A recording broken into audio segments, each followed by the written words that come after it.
friends, welcome to Tesla Competitive Service. So friends, आज we are का जो topic है that is Indian polity. So today we are going to start our Indian polity portion. So basically Indian polity actually होता क्या है? Polity means it's a kind of running constitution in run.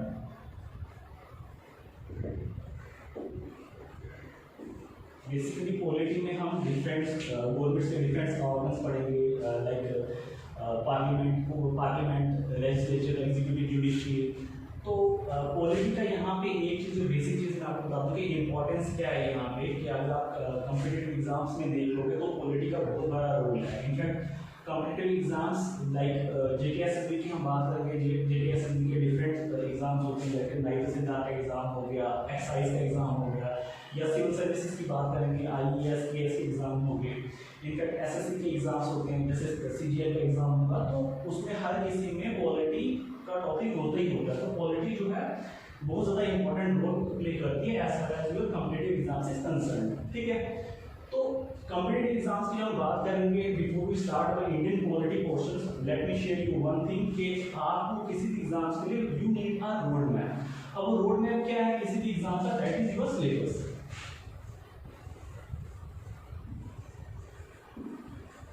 So friends, syllabus का बहुत ज़्यादा importance है, क्योंकि अगर if you think कि sky is the limit they will ask you anything, तो trust me it is a myth. ऐसा कुछ नहीं है, whatever they ask you it will be from the syllabus. तो इसलिए कोई भी एग्जाम हो, चाहे वो केएस आईएएस का हो या एसएसबी का एग्जाम हो या एसएससी का एग्जाम हो, आपका जो रोड मैप है उसके लिए वो आपका सिलेबस है। इसलिए सिलेबस को आप डिटेल स्टडी करो, उस सिलेबस में उसके टॉपिक्स क्या क्या अच्छे से वो समझने की कोशिश करो कि उसमें क्या क्या चीज़ मेंशन की हुई है, फिर कोशिश करो उसके कॉन्सेप्ट्स को अच्छे तरीके से समझने की और फैक्ट्स को मेमोराइज करने की, कुछ चीज़ें जो उसमें फैक्ट्स पोर्शन होगा। ठीक है, तो जो मेन रोल आपको प्ले करेगा किसी भी एग्जाम के लिए वो आपका सिलेबस है, इसलिए सिलेबस की बहुत ज़्यादा इंपॉर्टेंस है। इनफैक्ट सिलेबस के बगैर अगर आप देखोगे तो दूसरी चीज़ जो है यहाँ पे वो है प्रीवियस ईयर्स क्वेश्चंस पेपर या ओल्ड पेपर्स जितने भी होंगे किसी पर्टिकुलर एग्जाम में, जैसे अगर केएस आईएएस की बात करोगे या एसएसबी का कोई पर्टिकुलर एग्जाम होगा, जैसे अकाउंटेंट का एग्जाम होने वाला है, या नाइट सिद्धार्थ का या एक्साइज डिपार्टमेंट का कोई भी एग्जाम होगा, तो उसका प्रीवियस पेपर जिस पैटर्न में पूछा होगा वो बहुत इंपॉर्टेंट होता है।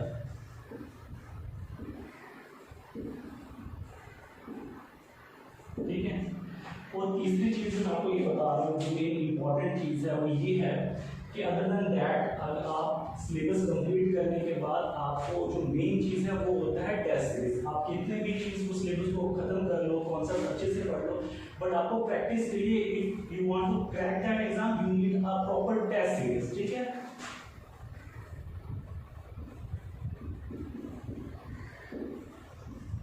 टेस्ट सीरीज से आपको एक अच्छी प्रैक्टिस हो जाएगी। आपका मतलब एक पैटर्न जो जैसे प्रीवियस ईयर्स पे बना हुआ उसी टाइप की जो आपकी टेस्ट सीरीज किसी भी अच्छे इंस्टीट्यूट की आप टेस्ट सीरीज फॉलो कर लो।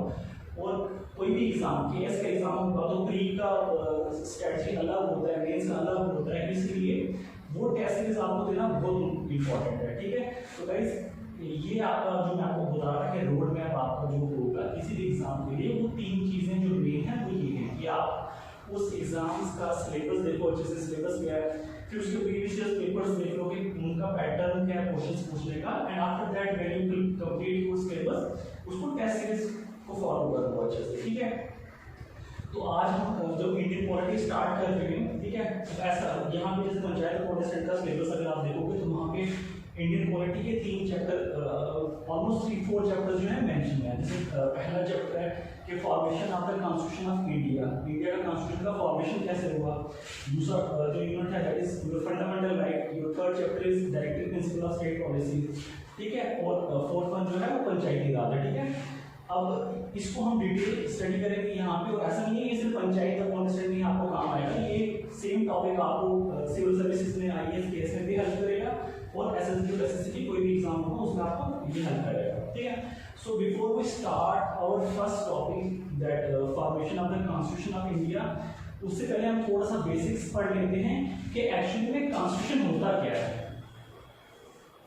ठीक है, एक जनरल इंट्रोडक्शन पढ़ेंगे। इन जनरल ये कॉन्स्टिट्यूशन होता क्या है, what do you mean by constitution, purpose of constitution का क्या है, और हमें उसकी नीड क्या है, कॉन्स्टिट्यूशन क्यों होना चाहिए, ठीक है। तो पहले फर्स्ट टॉपिक से पहले जनरल डिस्कशन हम कर लेते हैं कि व्हाट इज कॉन्स्टिट्यूशन। ओके, तो अब हम स्टार्ट कर रहे हैं कि कॉन्स्टिट्यूशन, एक्चुअली बेसिक कॉन्सेप्ट थोड़ा सा पढ़ लेते हैं कि कॉन्स्टिट्यूशन है क्या, ठीक है। सो फ्रेंड, कॉन्स्टिट्यूशन को बोला जाता है it is a legal document, ठीक है। अभी लीगल डॉक्यूमेंट हमें ये चीज बताता है कि स्टेट कैसे कॉन्स्टिट्यूट करेगी है, वो क्या नॉर्म्स फॉलो करेगा, ये सब चीजें हमें लीगल डॉक्यूमेंट से मिल जाती हैं। इनफैक्ट कॉन्स्टिट्यूशन को बोला जाता है it is a supreme law of land.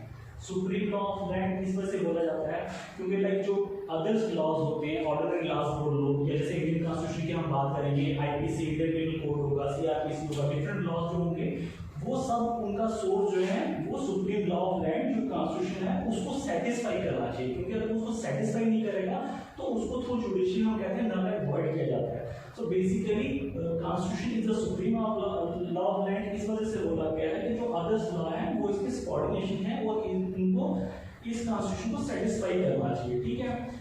और थर्ड चीज हम ये बोलेंगे कि जो कॉन्स्टिट्यूशन होता है ये आपको डिफाइन करता है कि रिलेशंस क्या है between the citizens and the government, ठीक है। कॉन्स्टिट्यूशन में ये चीज बताता है कि सिटीजंस के डिफरेंट राइट्स क्या हैं, इनफैक्ट गवर्नमेंट की क्या पावर है, वो कौन सी पावर यूटिलाइज कर सकता है, कौन से ऑर्गन्स कौन सी ड्यूटी परफॉर्म करेंगे, ठीक है। ये सब चीजें हमें कॉन्स्टिट्यूशन से ही मिलती है, ठीक है।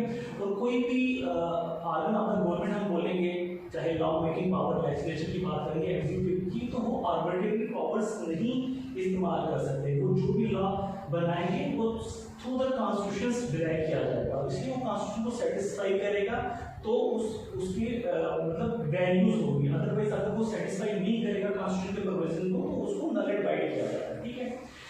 अब पर्पस जो कॉन्स्टिट्यूशन का है कि कॉन्स्टिट्यूशन का पर्पस क्या है, तो कॉन्स्टिट्यूशन का पर्पस बेसिकली ये है कि to lay down the framework of the political system under which is peoples are governed, ठीक है। अब पॉलिटिकल सिस्टम से क्या मतलब हमारा, तो there are different types of political system, जैसे हर कंट्रीज के अलग अलग पॉलिटिकल सिस्टम्स रहेंगे। जैसे हम पॉलिटिकल सिस्टम की बात करेंगे, मोनार्की एक टाइप ऑफ गवर्नमेंट है, ठीक है।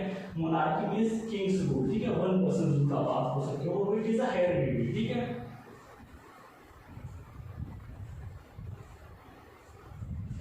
इसी तरह से थियोक्रेसी एक फॉर्म ऑफ गवर्नमेंट है। थियोक्रेसी फॉर्म ऑफ गवर्नमेंट ऐसी गवर्नमेंट है जो मतलब इट्स काइंड ऑफ जिसको आप ये कह सकते हो कि स्पिरिचुअल लीडर्स या पोप जो होगा वो रूल करेगा, ठीक है। और वो लाइक और थर्ड फॉर्म ऑफ जो आप गवर्नमेंट की बात करोगे like democracy, it's also form of government. तो ये डिफरेंट पॉलिटिकल सिस्टम्स हैं, ठीक है।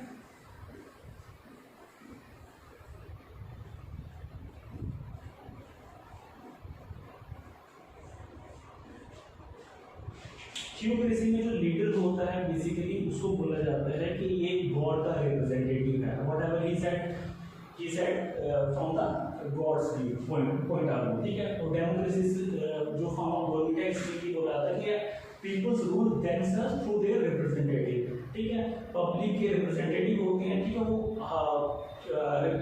Through elected form of government बनाई जाती है डेमोक्रेटिक फॉर्म ऑफ गवर्नमेंट में, तो उस तरीके से वो रूल करते हैं, ठीक है। तो ये कॉन्स्टिट्यूशन का बेसिक डेफिनेशंस होगी क्या है, कॉन्स्टिट्यूशन का पर्पस क्या है।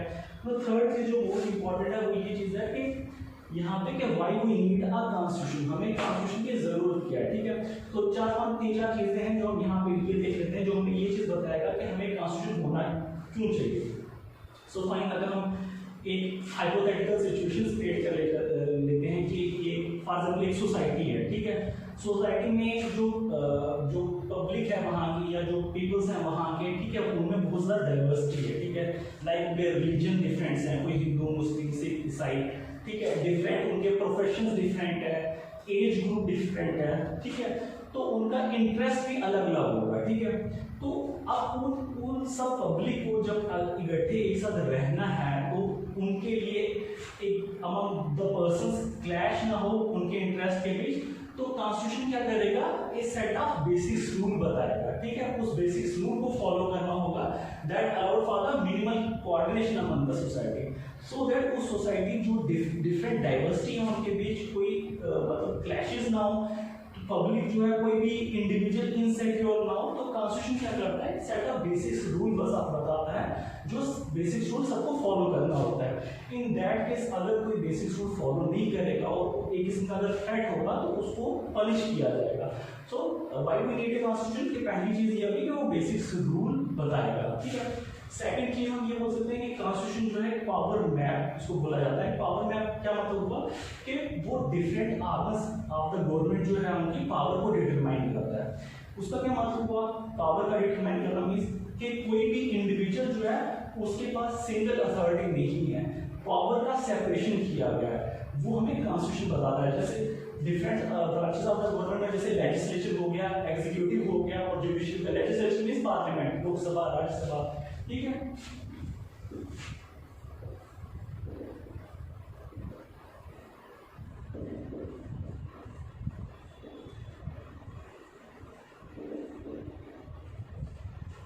तो पावर कंसंट्रेटेड किसी एक के पास नहीं है, पावर को डिस्ट्रीब्यूट किया गया अमंग डिफरेंट इंस्टीट्यूशन। सिर्फ ये ही नहीं, डिफरेंट इंस्टीट्यूशन में जैसे इलेक्शन कमीशन की बात करेंगे, ठीक है, फाइनेंस कमीशन की बात करेंगे, डिफरेंट इंस्टीट्यूशन है, यहाँ पे कॉन्स्टिट्यूशनल बॉडीज हैं, उन सब का जो पावर डिफाइन किया गया है वो कॉन्स्टिट्यूशन में डिफाइन किया गया है। किसी भी एक पर्टिकुलर बॉडी के पास सुप्रीम पावर नहीं है, हर किसी के पास अपनी अपनी डिफरेंट पावर्स हैं। वो सब चीजें जो है हमें कॉन्स्टिट्यूशन ने प्रोवाइड करेंगी, डिटरमाइन करता है कॉन्स्टिट्यूशन। और तीसरी जो इंपॉर्टेंट चीज है कॉन्स्टिट्यूशन की, वो क्या करता है, limitation of the power of the government, ठीक है। ये बहुत इंपॉर्टेंट चीज है, लिमिटेशन करना मीन्स कि बेसिकली चेक करना, किसी भी मतलब ऐसा ना हो कि गवर्नमेंट पावर जो यहाँ पे लेजिस्लेचर के पास होती है कि वो लॉ बनाता है, डिफरेंट लॉज बनाता है, बट कभी वो ऐसे लॉज बना दे जो not in the interest of the public हो, ठीक है, एक अथॉरिटेरियन टाइप का स्टेट बनाने की कोशिश करेगा, तो कॉन्स्टिट्यूशन उसको रोकता है। तो जैसे चेक एंड बैलेंस का मैंने कॉन्सेप्ट दिया, यहाँ पे रोकने का मतलब हो गया जैसे जुडिशरी के पास वो पावर होती है कि अगर पार्लियामेंट ने कोई लॉ बनाया जो मतलब कॉन्स्टिट्यूशन के प्रोविजन को सेटिस्फाई नहीं कर रहा, तो जुडिशरी के पास वो पावर होती है कि उस लॉ को नल एंड वाइड कर दे, ठीक है। इनफैक्ट लास्टली अगर हम बात करेंगे तो वो हम ये करेंगे कि कॉन्स्टिट्यूशन का मतलब सिर्फ ये नहीं होता कि रूल्स एंड रेगुलेशंस बना देना, ठीक है, सिर्फ रूल्स को फॉलो करना, रेगुलेशन करना। कॉन्स्टिट्यूशन गवर्नमेंट को पावर देता है कि वो collective good of the society के लिए वर्क कर पाए, ठीक है। ये फोर्थ चीज है कि power to the government for pursuing the collective good of the society. Basically हम बात करेंगे कि वेलफेयर स्टेट की बात करेंगे तो इंडिविजुअल राइट्स, फंडामेंटल राइट्स तो होते ही हैं, लेकिन अगर आप देखोगे कि पॉजिटिव वेलफेयर स्टेट जो रोल प्ले करती है वो collective good of the society के लिए बात करती है। सो कॉन्स्टिट्यूशन सिर्फ पावर्स लिमिट नहीं करता गवर्नमेंट को, but at the same time government को पावर देता है for the positive welfare of the society, good society के लिए, कलेक्टिव गुडनेस के लिए, ठीक है। सो आई होप ये छोटा सा कॉन्स्टिट्यूशन, बेसिकली कॉन्स्टिट्यूशन होता क्या है, कॉन्स्टिट्यूशन का पर्पस क्या है, why we need a constitution, तो ये आपको समझ में आ गया होगा। So let us start our next topic, different types of constitution जो है हम वो पढ़ लेते हैं थोड़ा सा, ठीक है। इंट्रोडक्शन पढ़ लिया है, कॉन्स्टिट्यूशन होता क्या है, कॉन्स्टिट्यूशन का पर्पस क्या है, ठीक है, and why we need a constitution, ठीक है। सो नेक्स्ट टॉपिक जो हमारा है वो हम ये पढ़ रहे हैं कि टाइप्स ऑफ कॉन्स्टिट्यूशन, ठीक है। सो कैटेगरी अगर आप देखोगे तो कॉन्स्टिट्यूशन को हमने यहाँ दो चीजों में डिवाइड किया है। First is written constitution versus unwritten constitution, और जो सेकंड कैटेगरी है उसमें हम ये पढ़ेंगे rigid constitution versus flexible constitution, ठीक है। अब जो रिटन कॉन्स्टिट्यूशन और अनरिटन कॉन्स्टिट्यूशन का डिफरेंसेस जो हम पढ़ रहे हैं यहाँ पे, उससे पहले मैं आपको ये बता देता हूँ कि अगर अनरिटन कॉन्स्टिट्यूशन का मतलब अगर आप ये समझोगे कि विदाउट कॉन्स्टिट्यूशन, तो उसका मतलब विदाउट कॉन्स्टिट्यूशन नहीं होता, तो इसको मिक्स इससे नहीं करना कि विदाउट कॉन्स्टिट्यूशन, ठीक है। अनरिटन कॉन्स्टिट्यूशन भी एक टाइप का रिटन ही होता है, लेकिन जो स्लाइटली डिफरेंस है कि स्पेसिफिकली हम किसको बोलेंगे कि रिटन कॉन्स्टिट्यूशन है और किसको बोलेंगे अनरिटन कॉन्स्टिट्यूशन है, तो हम यहाँ पे थोड़ा सा इसको डिस्कस कर लेते हैं, ठीक है। तो रिटन कॉन्स्टिट्यूशन का पहला हम ये चीज देखेंगे, जो मेन डिफरेंस है रिटन वर्सेस अनरिटन कॉन्स्टिट्यूशन का, वो ये है कि जो रिटन कॉन्स्टिट्यूशन है it is a product of the constitution assembly, ठीक है। Product of the constitution assembly means constitution assembly एक बॉडी है, स्पेशल बॉडी बनाई जाती है जिसका पर्पस क्या होता है, कॉन्स्टिट्यूशन को फ्रेम करना, ठीक है। उस बॉडी में जो मेंबर्स होंगे वो इलेक्टेड रिप्रेजेंटेटिव होते हैं, ठीक है, पब्लिक उनको चूज करती है, ठीक है, और स्पेशली वो बॉडी बनती है, उस पर डिफरेंट आर्टिकल्स, डिफरेंट प्रोविजंस को डिस्कस करे जाते हैं, ठीक है, कि हमें क्या लॉज बनाने हैं, क्या बेनिफिशियल हैं सिटीजन्स के लिए। तो वो बॉडी जब वो लॉज को डिस्कस करते हैं, जब वो पास हो जाता है तो हमारे डॉक्यूमेंट्स की फॉर्म में आता है, इसलिए उसको हम रिटन कॉन्स्टिट्यूशन बोलते हैं, ठीक है। जबकि अनरिटन कॉन्स्टिट्यूशन जो है वो by product of constitution assembly नहीं है, ये मेन डिफरेंस है दोनों के बीच, ठीक है। अब दूसरा पॉइंट हम यहाँ देखेंगे कि जो कॉन्स्टिट्यूशन असेंबली में जो रिटन कॉन्स्टिट्यूशन की बात करेंगे तो ये पर्टिकुलर पॉइंट ऑफ टाइम में आता है। इसका क्या मतलब हो गया, इसका मतलब ये हो गया कि जो कॉन्स्टिट्यूशन असेंबली को असाइन किया गया है कि वो एक कॉन्स्टिट्यूशन को लिखे, तो वो बॉडी जब उस लॉ को बनाएगी, उसको इनैक्ट करेगी, तो स्पेसिफिकली डेट में होगा। ठीक है, जैसे हम इंडिया की बात करेंगे तो इंडिया का कॉन्स्टिट्यूशन जो इनैक्ट हुआ था 26 जनवरी 1952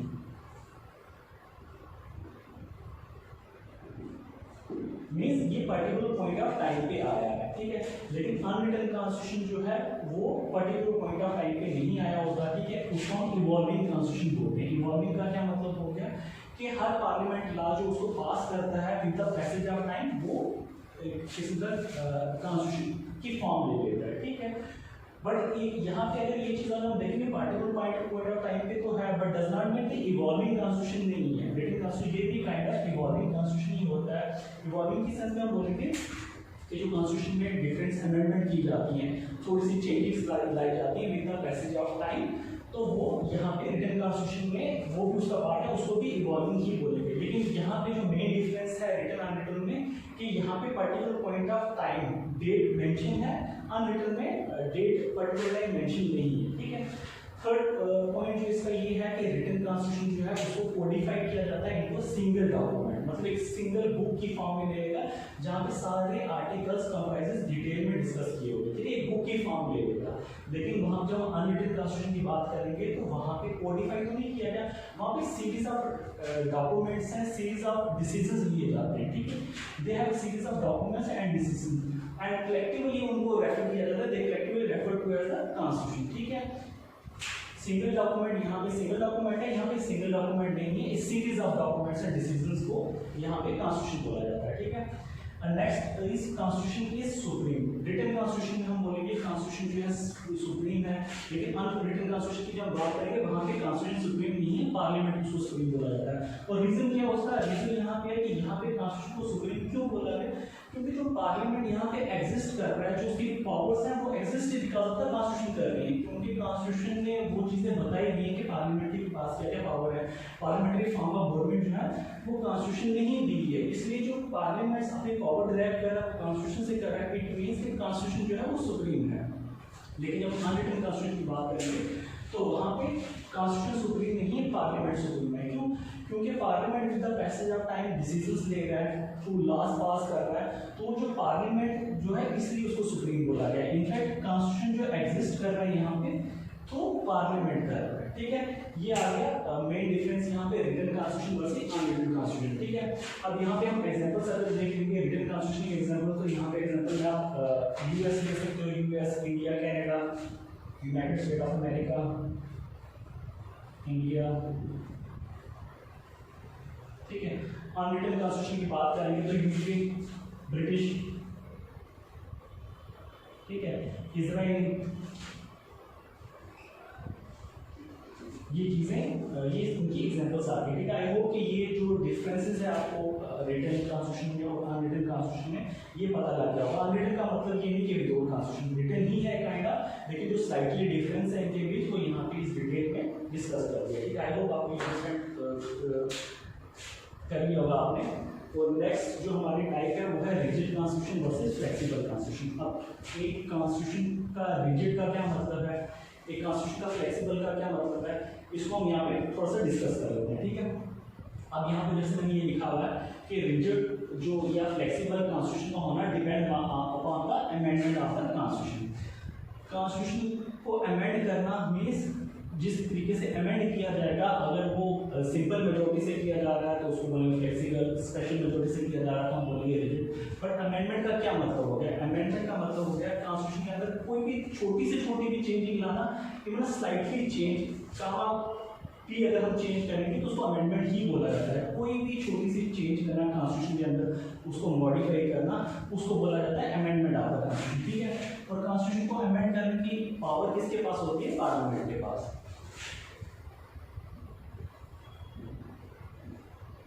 ठीक है, इनफैक्ट जब हम इंडियन पार्लियामेंट की बात करेंगे तो हमारे यहाँ दो हाउसेज होते हैं, जैसे लोकसभा और राज्यसभा। तो पैसेज बिल को इंट्रोड्यूस किया जाएगा एक हाउस में, ठीक है, फिर उसके बाद दूसरे हाउस में जाएगा वो, एंड आफ्टर जब दोनों हाउस से पास हो जाएगा तो उसको अल्टीमेटली प्रेजेंट या सेंड चाहिए होती है, ठीक है। अभी इतना डिटेल डिस्कस नहीं करेंगे यहाँ पे, थोड़ा सा इसको समझ लेते हैं कि हाँ यहाँ पे जो मेन चीज़ है कि वो फ्लेक्सिबल कॉन्स्टिट्यूशन कब कहलाएगा और रिजिड कब कहलाएगा, जब वो डिपेंड करेगा तो उस कॉन्स्टिट्यूशन को अमेंड किस तरीके से किया जा रहा है।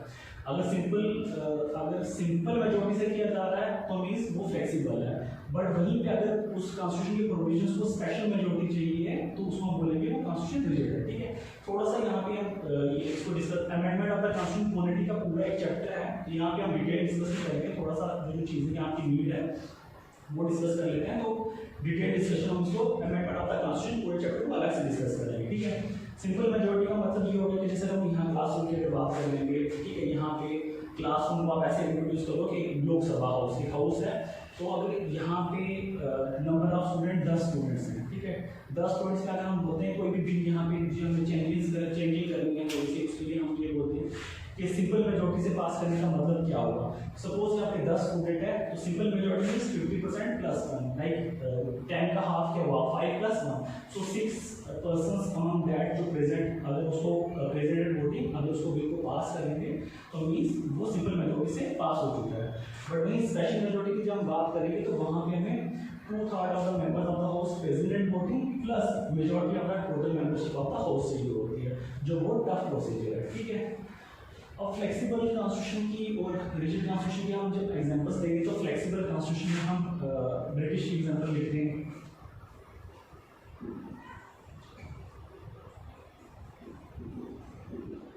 ठीक है, और रिजिड कॉन्स्टिट्यूशन की हम बात करेंगे तो यूनाइटेड स्टेट ऑफ अमेरिका की बात करेंगे, ठीक है,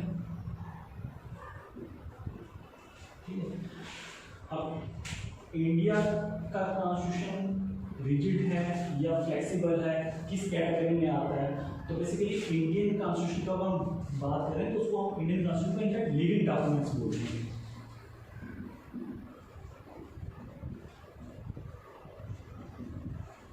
लिविंग डॉक्यूमेंट्स मीन्स ऐसा भी नहीं है कोई बिल्कुल रिजिड है, उसको चेंज करना बहुत मुश्किल है, और ऐसा भी नहीं है कि बहुत ज़्यादा फ्लेक्सिबल है, ठीक है। इंडियन कॉन्स्टिट्यूशन के कुछ प्रोविजंस ऐसे हैं जो फ्लेक्सिबल है, मीन्स जिसको हम सिंपल मेजॉरिटी से पास करे जाते हैं, लाइक जैसे हम फॉर्मेशन ऑफ न्यू स्टेट की बात करेंगे, आर्टिकल 3 की बात करेंगे, ठीक है, तो वो उसके लिए हमें सिंपल मेजॉरिटी चाहिए होती है। बट वहीं पे अगर हम इम्पीचमेंट ऑफ द प्रेसिडेंट की बात करेंगे या फंडामेंटल राइट्स को चेंजिंग्स लानी हो उसमें, तो उसके लिए हमें स्पेशल मेजॉरिटी चाहिए होती है। सो इंडियन कॉन्स्टिट्यूशन जो है वो बहुत फ्लेक्सिबल भी है एज वेल एज रिजिड भी है, ठीक है।